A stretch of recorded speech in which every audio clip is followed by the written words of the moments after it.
Everyone, how are we doing today? So it's Saturday. It's been an interesting couple of 2 weeks. It's when I kind of think back to doing this for nearly 30 years, I'm trying to kind of put this into context. The last couple of weeks, I think the sudden nature of this kind of feels like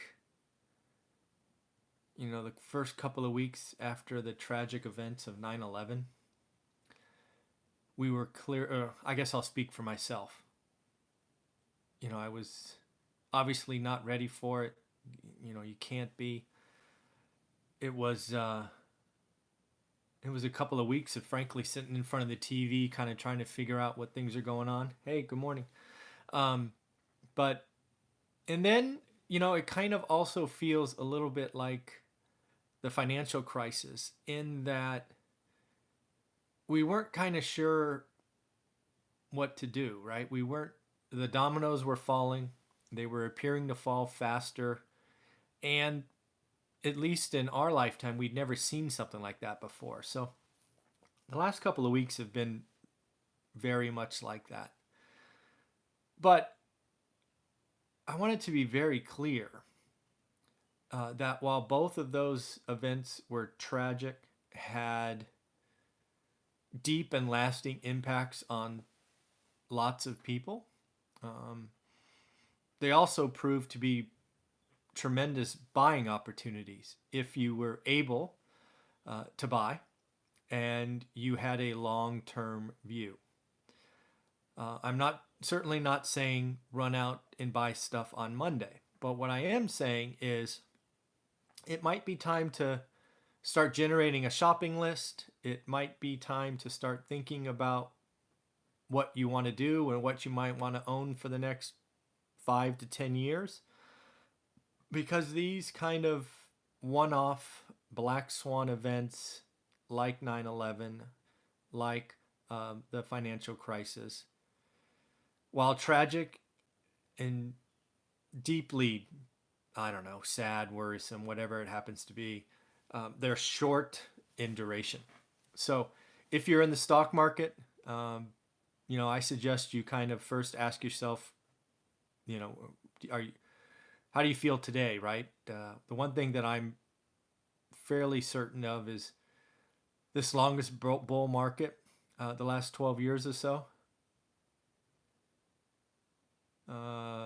No, as far, oh, I'll answer that in a minute, Alex. Let me take that as a note, and I'll answer that in a minute. I have a note for that, Alex.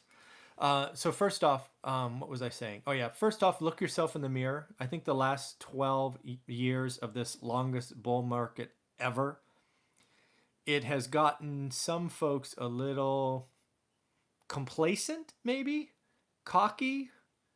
Um, it always goes up, so why bother, right? Maybe this is a time you should look at yourself and look at asset allocation. Maybe make sure you truly are diversified. You're not in just one area. I think this is just a reminder that you do need to look at your portfolio and trim a little bit here and there, as opposed to thinking the next 12 years are going to be just like the last 12 years. So I think you need to look yourself in the mirror. I think you need to at least have that adult conversation. So take stock where you are. The other thing I think you might want to be, just to make sure you're ultimately prepared for this is, um, you know, where are you on your cash balance, right? Where are you? Could you strike? If a once in a lifetime opportunity came about, could you convert? Right? The whole economics that I learned in school is, in order to have a transaction, you don't have the want to do the deal, you have the ability to do the deal. So if a deal of a lifetime came by, you could recognize the deal of a lifetime, but you couldn't transact the deal of a lifetime, it might as well have never come by. So for some of us that see a good shopping opportunity coming up, I think you need to look at your cash balances, because again, if you can't transact, what's it matter? This happens to be for real estate investors as well, which is obviously what I focus on. Um, but again, having the ability to transact is important. The other thing that's important, and again, I talk about needs versus wants all the time. This might be a good time to kind of reassess our monthly expenditures. Are there monthly expenditures that we could trim? Because the good times in this last 12 years don't last forever. So maybe it's a good time to kind of trim, some of that. Just again, take some kind of self evaluation. But again, I think if you're in the stock market, if that's your thing, I think it's pretty clear that in the very near future, if not already, there will be stuff on sale. The overall market, I think, is 12% below all-time highs. Could it go lower? Yeah. Will it go lower? I have no idea. I'm not the stock guy. Um, I do think earnings estimates are going to come down, so that generally believes stocks will be cheaper. But needless to say, just like 9/11, just like the financial crisis, it can get really bad. But the American economy is a magical thing, and betting, as Warren Buffett says, betting on the American economy has always been a winner. Right? We do have some, I don't know, dark moments, so that's something to think about. I'm working on buying two houses, one for cash, one for mortgage. Yeah, that's the right thing to do. Um, so that's something. So let's go back and answer the question about buying a property today. I forget. I want to say Alex, but I don't remember if that's right. So the question was, if I remember Alex's little bubble. Oh, thanks, Alex. I got it right. Yes. Um, I think the question was, is now the right time to buy? If you're buying an investment property, which it sounds like you were buying a house with a couple of units on it, if I remember the bubble correctly. Um, if you're buying a good deal, right? I talk about in my course all the time, what is a bad, average, good, or great deal? I think buying a good deal today is the right thing to do. I mean, you're going to get cheap money. Uh, you're going to look like a genius in 5 to 10 years. Um, yeah. Uh, you're gonna feel like a genius. I would not, if you were buying a good or great deal today, and again, if you don't know what that is, you need to do your homework. Don't gamble. But if you're doing a good or great deal, Alex, I would do that deal every day. I am closing on a house Monday. That tells you what I'm doing. I'm buying another rental property on Monday because it's a good or great deal. And I don't care what's going on in the market. If I can do good or great deals, I'm going to do. It doesn't matter. Um, could the market get a little better? Could interest rates go down a little better? Sure, but maybe not, right? So, Alex, again, I don't know your market. I don't know your specific situation. But if you can say with good confidence that this is a good or great deal in your market, do the deal, especially if you're getting 30-year fixed rate debt with a 3 or a 4 on it. I mean, gosh. Um, the interest rates that are out today, people, are they almost make good deals great deals because it's it's unbelievable what's going on with interest rates. It's just unbelievable. Um, so if you don't know what I'm talking about with good and great deals, you need to do your homework. Um, I own a lot of that, Ashish. If I own, I think we're looking at refining 3 of our commercial loans. So yeah, go for it. I mean, that's just the reality. And again, if you follow this channel, Ashish, I have been very clear that I think multifamily is overpriced. But I, based on your comment, it sounds like you have commercial loans. Um, yeah, I think you have to refinance them, right? I think that's the whole. That's why commercial is different than residential. Um, I'm sorry, Alex, I just missed that one, but um, missed that comment. I've got too many coming today, but that's okay. So in the end, do your homework, Alex. And if you haven't done your homework yet, do your homework. You got people. Let's see. I do need to do my homework. They delivered your book. We'll read it. Oh, good. Thank you. And again, anybody else read my book? Leave a review. I need help. I'm at 140 reviews. I want to get to 150. Private loans out of your no. So I think that question was, would I refi out of my personal name into private money? Well, I don't have all the details of that question. There's lots of factors, but when I see that question, Private money generally is more expensive, and bank loans are a heck of a lot cheaper. Um, what I think you're telling me is you're nervous about the liability of having everything in your name and recourse and all of that. Again, I don't know your asset position. I don't know how much you have. I don't know where you're at. I mean, there's so many questions there. But if I had a few bank loans, I wouldn't refi and pay more of interest rate. I don't know, Tom. That's a $1 million question. I don't know. I mean, rates are so low now. Who knows? Do I think the Fed's going to cut again? Yeah, the general talk is the Fed's going to cut again in a couple of weeks. But that doesn't necessarily mean that rolls all through the banks. The banks are so compressed on interest rates, their net interest income or margin is not great. I do a live stream every day, Ashish. Every single day we do this. Um, so that's what I'm saying about. So again, uh, if you're in real estate and you're getting ready to shop, I do it when I wake up, Ashish. I don't have a set time. It's usually before 7:30 though. Usually before 7:30 Pacific, because I don't know where you are actually. 7:30 a.m. Pacific. For all I know, you're in Europe or something. So let's talk about real estate. A lot of people that watch this channel are real estate investors. It's obviously what allowed us to retire at 45 and leave the rat race. I think we are about to be given a very short window of time. So, and I didn't see this coming. If you've been watching this channel for 2 or 3 months, you know that I called for real estate to go up 10% this year, right? Double digits, because of supply demand. What I think is now going to happen is we're going to have a very short window. It'll probably start in April, and it probably will go through June or July. And this is what I see coming. I see interest rates remaining ridiculously cheap. I call it the cost of capital, and they could go down. What I really see happening is people are going to get scared.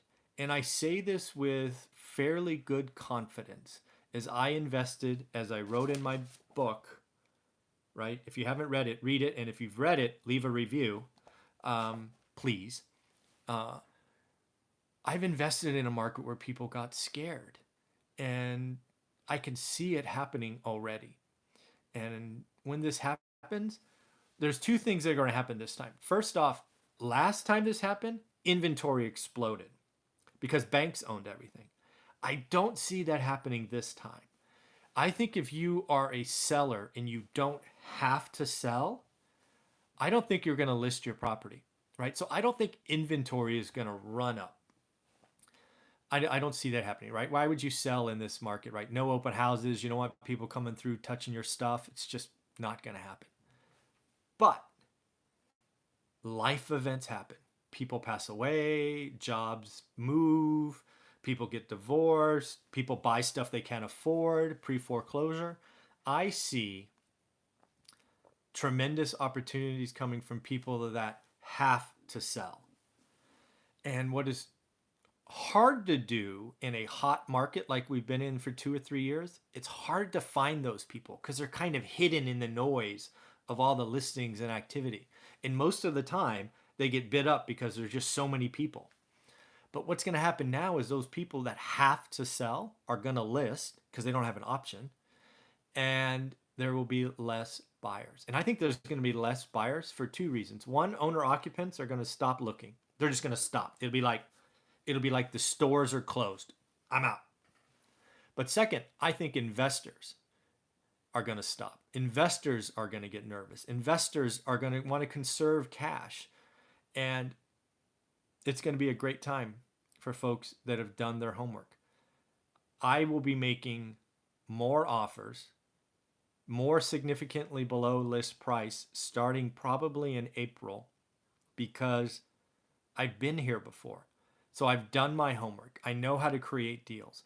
If the average deal in my market is 6%, I might ratchet it up to 8% because I can't do every deal. I just want the best of the best deals. So what you should be doing in March is you should be picking your market, picking your asset type, and doing your freaking homework. You need to spend this month learning your market. If you don't know what I mean by that, when I end this, there'll be a link to the video, my course below, all those other things. Thank you. It's an amazing feeling getting to 5,000 subscribers. I had, when I started this whole thing, I was hoping to get to 500. So it's a special feeling. But again, the best thing I've created on this channel or since I've been retired is my course, because so many people want to take me to coffee and have lunch and do all these things. I just can't say yes to everyone. So I spent several months.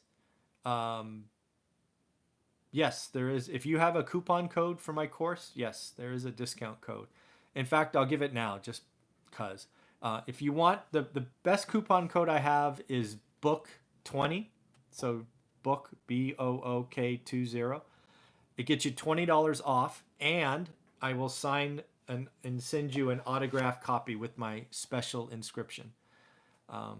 Yes, short sales. Yes, short sales could be coming for sure. Pre-foreclosures, I call them. But yeah, same thing. It's going to be a special time. But you need to spend March learning your market. People, I tell you all the time, and people hear me and then they don't do the work. It drives me nuts. Yes, book 20. It'll get you $20 off. It'll be less than $180, and I'll even mail you an autographed copy of my book. I send them out 2 or 3 times a week, so you'll get it within a week. But again, do your homework. Take this special time. Look at your market every day for 30 days. Figure it out. Figure out what it produces. And then from April to July, maybe August, let's make some offers and buy some cheap assets. Whether you're a stock market investor or a real estate investor, I don't know of any good. I don't think there's any good short sales. I think you need to learn your market. It's not about short sales or pre-foreclosures or mobile homes. You got to learn your market. Oh, well, send me an email and we can fix that. I'll mail you $20 with the book, but I need your home address. I don't need the money. So I didn't see who left that. If you bought the course yesterday, send me an email and I will mail you my book with a $20 bill inside for a bookmark. So everybody's whole. I don't want you to feel like you lost anything. I have a new... Yeah, I mean, it's learn your market. Learn your market. So in the end, that's what I want to talk to you about today. If you're in the stock market, assess, get where you're going at. You got to do your homework. You got to get the course, Alex. The course is $179. Buy the freaking thing, do the homework, and then you'll know. It's hard for me to look at these little thought bubbles and try to figure it out from those details. But again, the other thing you should know about the course is you actually get the ability to join my private Facebook group, which as this channel grows and all these emails that come to me keep growing, my private Facebook group is where I interact with students. You put your homework there, you ask questions, other students answer them.